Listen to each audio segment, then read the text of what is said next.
COVID vaccine, a panel of advisors yesterday voted to recommend that authorization. And once Moderna gets the green light, nearly 6 million doses of the vaccine are ready to go out the door. With us now is Moderna's co-founder and chairman, Noubar Afeyan. It's great to have you. What a remarkable day for the country, for your company, for you, who has really dedicated your life to science and improving the human condition through science. What was the moment like for you when you heard the news yesterday?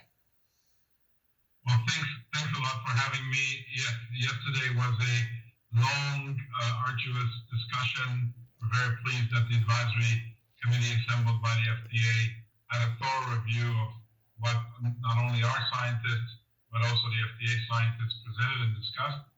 And of course, the vote was very encouraging, very gratifying, and we look forward to working with the FDA to take the necessary steps to be in a position to hopefully receive the emergency use authorization and then get on with what all this has been about, which is to have impact, get the vaccine to people.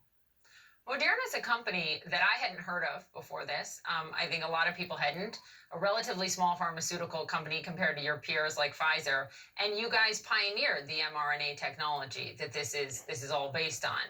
I wonder if you could explain to us what this means big picture for the world. As we show this graphic to help people understand how the technology works, does this mean that we will no longer have to wait, 10 years for vaccines? Could this work in cancer, HIV and AIDS? I mean, is this a game changer beyond COVID?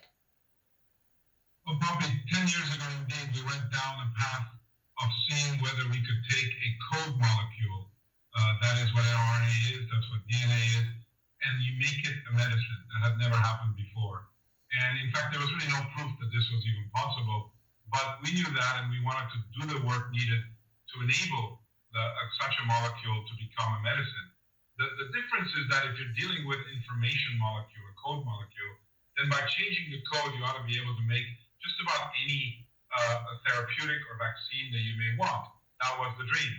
And over the past 10 years and some billions of dollars invested into this platform, we have in fact demonstrated in many different disease therapeutic areas and vaccines that this technology could in fact create a whole new portion of the medical repertoire we have to fight disease. And indeed, I do think that the COVID-19 vaccine example will forge a new path, perhaps not to always be able to go from zero to a vaccine in less than a year, but certainly the 5 to 10 years it used to take was somewhat predicated on older technology, and also I'll say the assumption that it has to take that long, which we no longer have to make.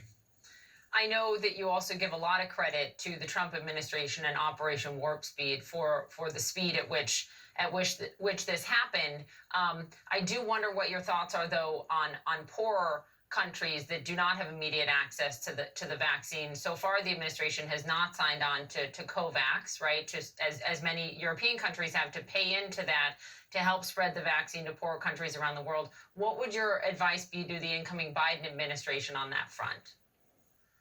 Well, I will say that the credit we give to Operation Warp Speed is not only because of the speed. It's unfortunate that is in the name, but rather the devotion and the direction that they showed to do whatever it takes to get a vaccine or two or more developed and out there. And I think their logistical support and their coordination support with many, many different contributors, whether it's clinical trials or suppliers, was essential in getting the job done. Whether that would have been done 3 months later or 6 months later or 1 month earlier, all I can say is we all went as fast as we could, and they played an important role. Now, in terms of the rest of the world, this pandemic